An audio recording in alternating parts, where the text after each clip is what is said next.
Okay, You ready? I'm ready. Okay. Welcome to the Downtown Dogs. My name is Jimmy Rogers. I've got a Seattle legend in the house, Coach Al Roberts. Coach, how are you? I am fine, thank you, Jim. 81 years old. 81 years this old. January. A fresh 81. A month ago. A month ago. And how are you feeling? I'm feeling great, and I love every second of it. And Good. Going all the way to 100. You're looking good, Coach. Thank you, and sir. You're moving pretty good. I'm moving good. I swim. Swimming is my thing these days, and I do the little bedroom exercises. You know, the push-ups. There's forms of sit-ups and body and little body weight stuff at the house. Yeah. And as we were talking about before we started recording, diet. Oh yeah, diet. I do a form of eating, a lifestyle of eating, and it's the what is it? You're doing the fasting. What they call it? Intermittent fasting. Intermittent fasting. And I do the 8-16 fasting tour, and sometimes, like you said, it goes to 7. Sometimes my last meal is at 6. Okay. And I had I didn't struggle at it, but I worked slow. I really slow on my diet. Something I can do that was easy, something that was attractive, something that was fun. Mm-hmm. So it was fun trying to do those things, and it allowed me to cut back easy, slow. And then the witching hour is probably 6 to 8 o'clock, right around that time? No, not for me. Okay. Not for me. The witching hour for me is 10, 11, and 12. Okay. Just when you get ready to go to bed, that little snack, Yeah. that little candy bar, that little donut. What do you do? Early on, I ate it. Okay. Then I said, I'm going to fight it back. Then I skipped a day. Then I ate another one. Then I skipped 2 days. Then I said, I can do this. Sure. So then I went a month. So little by little, slowly by slowly, I was able to cut out the little snacks before bed or after 8. Then the next hurdle I had to go over was the calorie intake on my eating hours. So you don't eat a big old shake or hamburger in between those things. So you have to cut back. So I went real slow, cutting back on my calories, really slow. And my weight went down real slow. So you can't be in a hurry. Again, you want something that's easy, something that's obvious and attractive. And I did that. So little by little. So I've lost almost 20 pounds in 2 years. Good for you. And I'm not in a hurry. Okay. I'm not in a hurry. I don't know what weight I'm going to go down to, but I don't want to have that big bald head and that stomach sticking out. I don't want to be that guy. So anyway, I don't either. So I'm working on it, and I still have some work to do. Okay. Now you've been coaching for over 5 decades, going on 6 decades. Yes, 54 years. 54 years. 54 years. And you've been an incredible influence to thousands of kids. That's got to be very gratifying. I imagine what's helping keep you young is the fact that you're outdoors and you're with younger people. Yeah, all the time. I love coaching the young people. The young man is my path, my thing that I want to work on, and those little kids from elementary school all the way up to high school and college. And I love working with them and influence them and directing. A lot of times we don't have coaches and dads and that kind of stuff in our lives. So I'm a grandpa these days. I'm an uncle to others. I'm a dad. I'm a football coach. We're going to dive into that in 1 second here. But before I forget, I've never seen you berate a player. I've never seen you embarrass a player. I've never heard you yell out loud at a player. But I have seen you grab Cookie Jackson's face mask once at USC. You remember that? After Ronnie Lott and Dennis Browner almost killed him. Yes. He ducked right in front of us. We're on our sideline. Yeah, you remember and those two collided, and Cookie got up and he had his helmet. He was looking out his air hole. Yeah. And grass was in his face, and he said, "I'm coming out." Yeah. And you picked him up and turned his face, and you said, "Beck, you're not getting out." Yeah. What was that about? Okay. Well, it was a coaching point. I didn't do it well then, as I did it much better. We have to play. You have to do the principles of football. The principles of football. You have to do all those steps, and then in those principles is when you use your athleticism. So you apply your athleticism to the principle, and you got a chance to be productive. Well, the play was an outside play, and we were to go outside with it. You remember it? Do I remember? So anyway, we're supposed to make the move and then get back outside, go down the sideline. We said we can leak yards on the outside, 3, 4, 5, 6 yards on the outside. Inside was going to be a collision because of the pursuit that they had. They were a fast football team. Probably the best team the best team not to win a national title. They were fast. So anyway, we had a place where we could be productive, Jimmy. And that little turkey went out there, caught the ball, and went back inside. And I tell you what, they lit him up. I said, "What are you doing?" I screamed at him. I screamed, "What are you doing?" And so he went back inside. His helmet was up, and he wanted to come out. I said, "No, you go back in there and run inside again." But he came off the field because he was hit pretty good. So it was more important to make a coaching point because that was probably the biggest game up to that point of the season. But yes, it was. And you, when you saw me at the University of Washington, I was coming off of Garfield High School and CAYA football, and so so what you saw was me developing. You said you never heard me scream or berate a guy. The idea is now, Jim, as I developed, I'd scream. I am a screamer, but I tell the ball players, I don't scream, I flex my voice. And I flex my voice with love. Don't ever think I don't care about you. I want you to do the principle. I want you to do it better than I want you to do it for you. You have to want to do this. The only reason you want to be here is you want to be coached here. So that's what I do. I do scream. I am loud. And does it bother? Passionate. Does it bother some people? It probably does. Sure. But it's an incitement, not an excitement. Okay. I'm blowing up inside, Jim. So anyway, I'm having fun. My 54th year, so. Okay, let's go over your bio real quick, if you don't mind. You were born in Fresno, California, in 1944. Tough place to grow up? Well, I always thought it was. It was agricultural all the way. It was agriculture all the way, and you never had a problem with a job. Actually, I was born in Fresno. I was raised in Merced, California, Merced. Gotcha. And it was an agriculture belt, and you could always find a job in the agriculture field. You can do watermelons, you can do hay, you can do cotton. So was it tough? If it was, I didn't know it was. You with me? Because that's what we were. That's what we did. I very much understand. It was life, and I'm not ashamed or about my journey or anything else. Husband to Arvella. Yes. Arvella Williams, Aaron Williams' sister, correct? Older sister, yeah. Father of 3. Yeah. Grandfather of 4. Yes. Do you have any siblings? I have a brother named Kenneth. Older, younger? Oh, he's my baby brother in Merced, California. Okay. I'm sorry. He's still there, and mom just died. Dad died a few years back. But he's my baby brother, and he is 78 years old, and he now thinks he's the oldest brother. He's the older brother, so we have that competition going. Sure, So, and then your parents recently died, so they must have lived to be... well, no, my mom lived to be 95 years old, yeah. Fantastic. Dad died early. What did your dad do for a living? Dad was a barber. He was a barber, and he ran a little juke joint for a while there, little clubs, and then he got out of that and got into the Bureau of Indian Affairs. Interesting. So he was one of those workers, and he loved that more than anything else. Now, as you said, you played at Merced High School. You played running back. Yes. Did you play other sports? Basketball, and I ran track. I wasn't very good at the basketball or track, but I love those sports. Okay. Usually the aggressive guys don't do so well in basketball. It's more of a finesse game. No, but it was in the early '60s, so it wasn't a big ball game then. You could pass, get a rebound, and just pass. And so, I wasn't good at it, and we had a decent team, but it was just a pastime. Running back at the University of Washington from 64 to 65. Yes. What brought you to Seattle, Coach?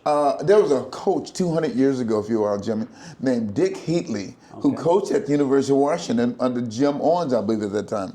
And Dick Heatley wrote me a note. He says, "Al Roberts, you're the finest thing I've seen on film." And I bought into it, that kind of thing. So anyway, in those days, I didn't have the grades to get in, so I came up, and Dick Heatley had quit University of Washington, went to Oklahoma. I came up here anyway, because I wanted to come up with, they said it rained, they said Huskies. So he wasn't here for your first year? No. He just recruited you, then he was gone? Yeah, just recruited. Okay. And then, if you look at those early 60s, those guys, Huskies going to Rose Bowls. Right. They went to a couple of back-to-back Rose Bowls, and the Rose Bowl I saw was when they played against Minnesota, and Which is a great selling point. oh yeah, so I was coming up, and so the way the Huskies played, I wanted to play that kind of football. I mean, it was physical football, and I wanted every part to do with it. And then I went to the Olympic Junior College over in Bremerton first. That's when the state of Washington had junior college football. Okay. And it was fun. So I went there, and then you went to University of Puget Sound played running back for 2 years. Yes, what happened on that? Well, I went from Olympic Junior College, University of Washington. Didn't do well in school. Went to the National Guard Reserve. Came back out. Went to UPS, University of Puget Sound in Tacoma, Washington. It was a great football outing school for me. Again, it was easy, it was attractive, and I liked it, and so it was fun for me. Okay, so you had about a 2-year delay there Yeah. from the University of Washington to Puget Sound. Yeah. Got your degree, your Bachelor in Arts and Science. Yes. You didn't waste any time. You immediately got into coaching at Mercer Island. How did that High become? School. Well, while I was at Olympic Junior College, Dave Inslow was there. Remember, Dave Inslow played football for University of Washington back in the days. And so he was coaching over at East Bremerton High School. And so I'd go over there in the Olympic Junior College. I was wrestling at Olympic Junior College, and we wrestled back and forth. So he and I just talked. Okay. And he invited me to come over and coach high school at Mercer Island High School. So then I became an elementary PE teacher during the day, during the afternoon, and I coached football after that. And I coached there for 3-4 years. And then from there, the head coach at Garfield Garfield, from 1973 to 76. Yes. Everybody talks about the famous city championship game, 4 overtimes. You had 4 Huskies in that game, I believe. Joe Steele, Kenny Gardner, Anthony, Allen, Bruce Harrell. Oh, we had Mayor Bruce Harrell. Mayor Bruce Harrell. Yeah. It was a fun game, and it was a highlight of the city, highlight of the state for a long time. And I heard it was a very racial fueled game. it was Like switchblades in the socks. well, it was those were. That wasn't on the football field. Okay. That was an outside thing, and we kept control of that. And the ball players did well, and it was a tough time in the city. And, there was mid-70s, and they had just finished the rough racial thing in the 60s. But we were at Garfield, and we were trying to change things and trying to grow. Okay, 77, you became a member of the original Don James gang. Yes, I did. Yourself, Jim Lambright, Jim Moore Sr., John Pease, Chick Harris, Ray E. Dorr, Skip Hall, Bob Stoll, Gary Pinkel. All my boys. I think that's all of them, isn't it? That's my guys. And they went and came on. No, did you say Dick Sesniak was in there someplace? I did not. I didn't know Dick Sesniak. Dick Sesniak was in there now. And John Pease came and replaced Jim Moore Sr. as a defensive line coach. So did we have some beautiful guys on that staff? Oh my God, we were. That was it. It was it, yeah. That was probably the best coaching staff I've ever. Well, for me, it was my starting point. Everything is my basis from there. Everything I did was from that and that thing. And now listen to me. When I first got to it, I was just absorbing it. Jimmy, I wasn't participating in the coaching as much as I was absorbing.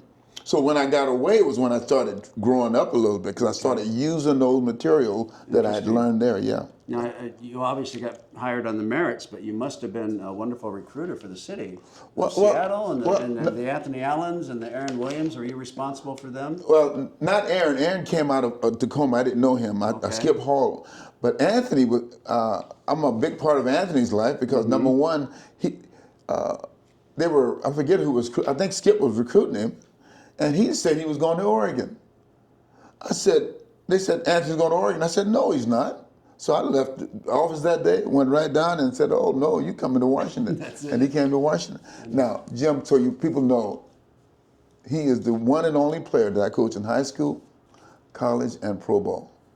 I coached him at the USFL in L.A., United States Football League in L.A. So we were the L.A. Express because he was getting ready to go to Atlanta Falcons because he was drafted by Atlanta Falcons. And I said, try it over here. You can always go to NFL. So coaching the running backs, Coach Al, these guys were pretty much the elite athletes. Pretty much. In my opinion. Yeah. The thoroughbreds. Yeah. And along with that came big personalities. Big personality. So you had to corral all these yeah. guys. And I peeked my head into one of your meeting rooms one time, and it was Breno and Jock and Toussaint. Yeah, yeah. You remember those guys? And I just said, "Oh my gosh, it was exciting. It was funny. It was dangerous. I mean, when I say dangerous, I mean you had to bring your A game. Yeah, yeah. But those guys they were good, and Coach James let me coach them. That's the biggest thing. He let me, not word handle. He let me work with them, and we were loaded. We were loaded. We had good guys in that room, and it was fun, and I still carry that attitude with them now. Is productive, produce. Can I beat SC with you at tailback? If I can't beat SC with you at tailback, You're not the guy. you'll know. If I can't beat Oregon, I use it even right today. If I can't beat Bellevue with you at tailback, I'm going to tell you. With it, And we're going to tell you. So it was fun. But again, you were a very handsome man. You were in very good shape. You did boxing Yes. on the weekends. The Smokers. The Smokers, yeah. So you think you're tough. Your ringman was Alan Stover. This Yeah. guy right here. One of my guys, yeah. So what I'm getting at is you could take the players physically. Yeah. As far as I was concerned, you were in very good shape, and we knew you could box. Yeah, I did it playfully. I did it funly, and Coach James got mad at me a couple of times for messing around with Toussaint and Willie Roseboro because I was wrestling with him, and he said if one of those guys get hurt, well, they weren't going to get hurt, but it was fun. It was so much fun. I was physical, and I enjoyed my time at Washington, and I enjoyed the players. I enjoyed Coach James, and I enjoyed the whole aroma, the whole environment of it. In a very few words, how would you describe Toussaint Tyler? Big, fast, strong, wonderful, kind, big old guy, strong and physical and kind. Funny. Oh, he was worse than that. Yeah, he was worse than Worse that. than Yeah, he was worse than that. But he was a kind guy. He had all this strength and stuff, and all this stuff going for him. Yet he was kind as you can be. Okay, I'm going to do a 1, 2, 3, and on 3, we're both going to say, in our opinions, who we think the best Husky athlete and leader, combination of both. Running backs or No. Husky period. Okay. Athlete. Athlete and leader. Athlete. Okay. Hold it. Okay. And leader. The combination. Okay. Let me know when you're ready. Okay. And we'll say it on 3. Okay. Okay. You got to do 1, 2, 3 with me. Okay. 1, 2, 3, Anthony. go. Joe Steele. Yes. Anthony Allen. Okay. Okay. Yeah. But see, I had Joe Steele longer. As I thought we were just talking at coaching at the running backs, so you had me locked in. But Anthony Allen is he's the best athlete. But then you talk about there's Corey Dillon in there too. We're gonna get to There's Corey Dillon in there. My gosh. And, yeah, there's some other guys in there. Well, speaking of Corey Dillon, when you came back, you left for you were with a dozen teams: NFL, USFL, UFL, I think. Yeah, no, not UFL was later. It was my last job. After the USFL was my first job. Okay. UFL was my last job. Okay, yeah. So you came back, and Corey Dillon was this. No, he was getting ready to come in there. We had to. Did you know he was getting ready to come in? I knew we were working on. So before you take a position with a team, you want to see the talent coming in? No, Jim Limbright had already hired me. Okay. And then he said, well, as soon as I got in, he said, we got a project to work on. So we all had to go out. We're still working on Corey Dillon to get him to come to school at Washington. And so he was coming in. He was already leaning in already. So I don't want to take, I can't take any credit for that, but we want to make sure he got in and stayed in. So he got in, he was with us, and broke 6 records. Oh boy. Wasn't he something? He was a tremendous athlete, and loved every second of him, and should have been a first-round draft choice. Mm-hmm.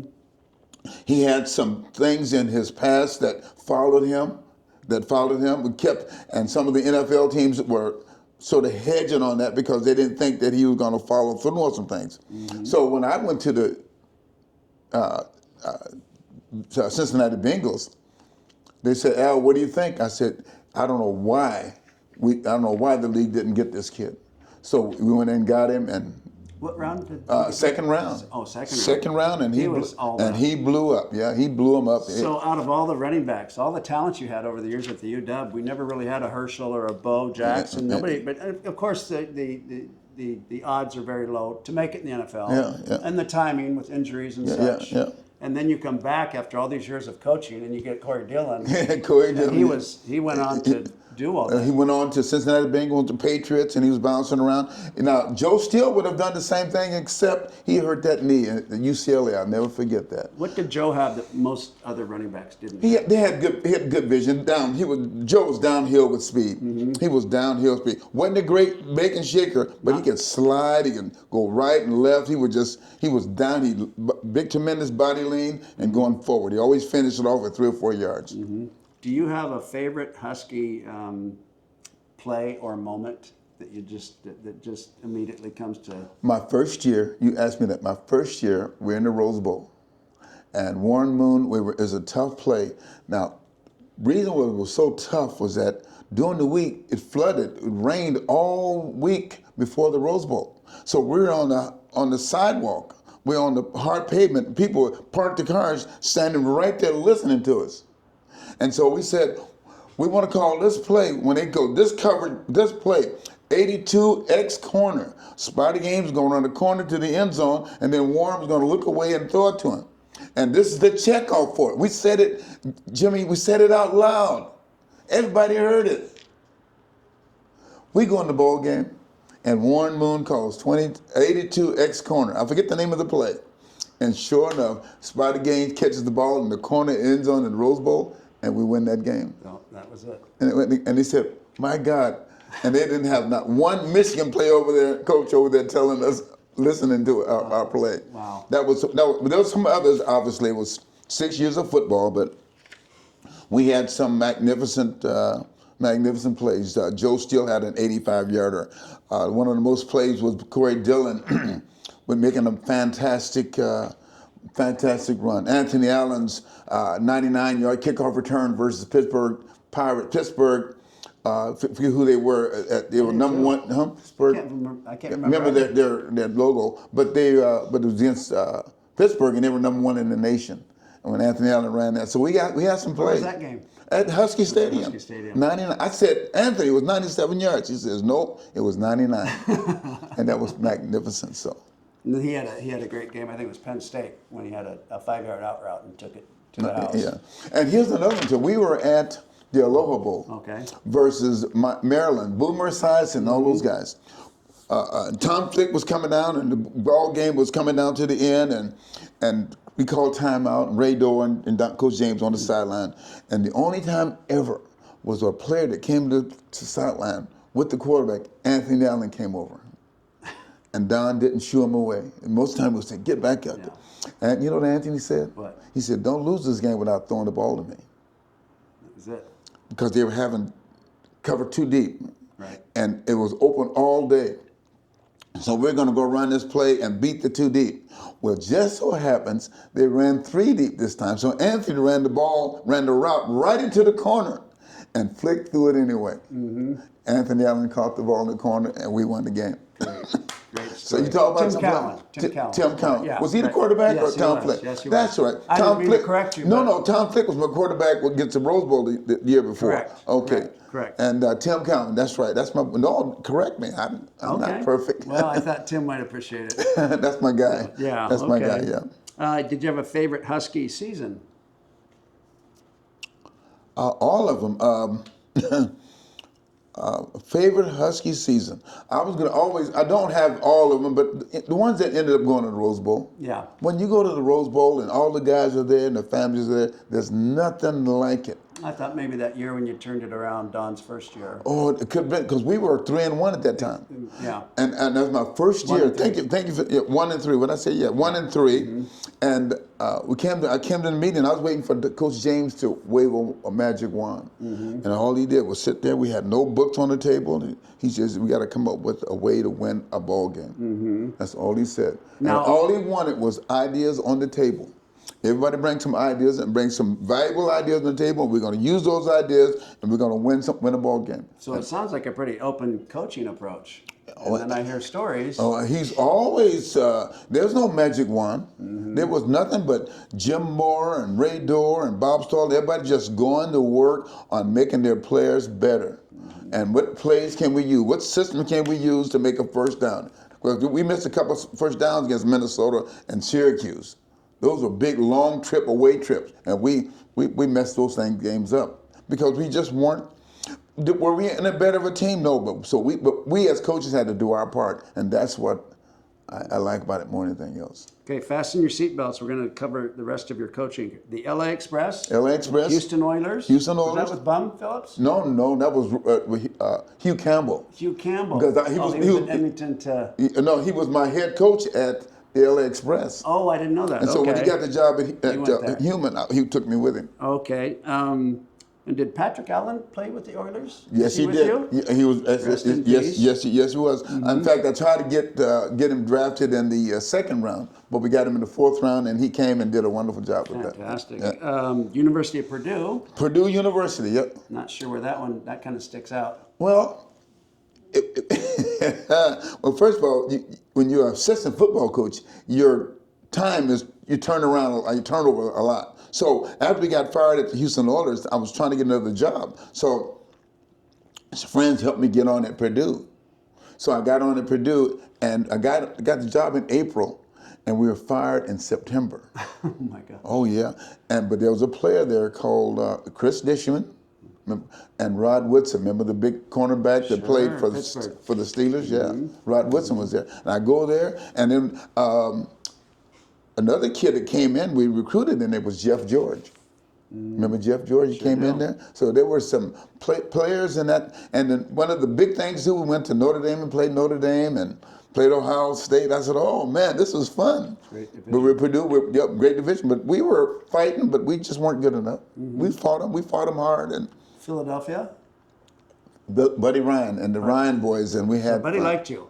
Well, he liked everybody as long as you were winning. Yeah. But yeah, and he hired me twice. Okay. That's what I like about it. He and the Ryan boys and Jeff Fisher, Bum Phillips, Wade Phillips, a lot of beautiful boys. I know he must have been a great coach, but just the one memory I have of Buddy is when he punched Ditka at halftime. That was at the Houston. That was. Chicago. Chicago. No, yeah. When he went after him, you believe that?